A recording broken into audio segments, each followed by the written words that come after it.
Boa tarde, colegas vereadores, colegas vereadoras, presidenta, pessoas que nos acompanham aqui, as pessoas que vieram do bairro Santo Antônio e os demais participantes deste momento.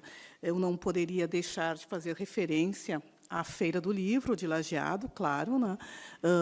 Não pude estar presente porque estava em viagem, mas eu gosto muito de lembrar o que diz o Antônio Cândido a respeito da leitura, né? Ele fala que ler, e, sobretudo, ler literatura é um direito humano, é o que nos faz, o que nos torna críticos, o que nos faz crescer e evitar de ser massa de manobra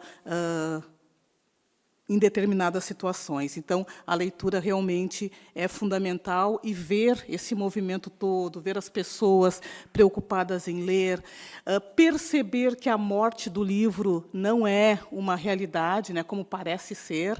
A gente pensa que as pessoas não leem, mas as pessoas ainda leem muito, ainda tem muito movimento em torno do livro, e isso é sempre muito bom de a gente perceber toda vez que existe uma feira de livro. E agora nós estamos realmente no momento, este mês, o próximo e outubro também, são meses em que há várias feiras do livro e a gente sempre vê uma movimentação muito interessante.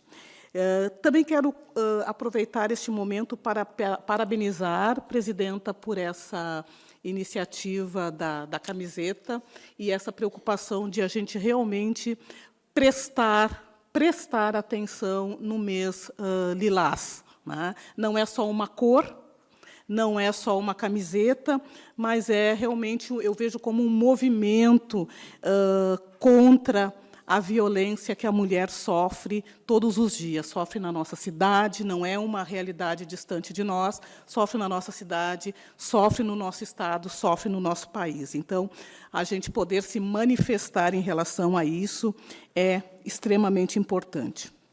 Bom, quero também pegar o gancho do que falava a Lisandra, né, sobre a importância, a superimportância de nós atentarmos para as nossas crianças nas redes sociais.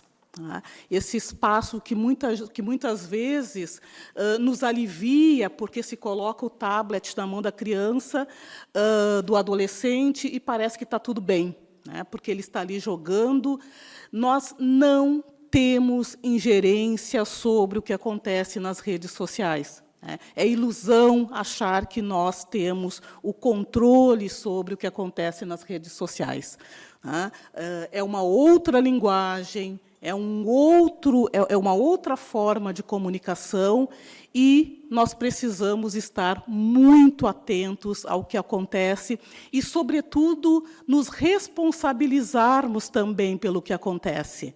Porque é muito fácil a gente dizer, na escola acontece isso, na escola acontece aquilo, mas nós também temos responsabilidade com as nossas crianças toda vez que a gente simplesmente coloca na mão dela um objeto que faz com que ela vá para outro espaço, né? Então, é uma questão gigantesca o que tem acontecido. Ainda falando em crianças, hoje pela manhã, o vereador Cascão e eu estivemos na Islã, né? E foi um momento absolutamente maravilhoso, não é, Cascão?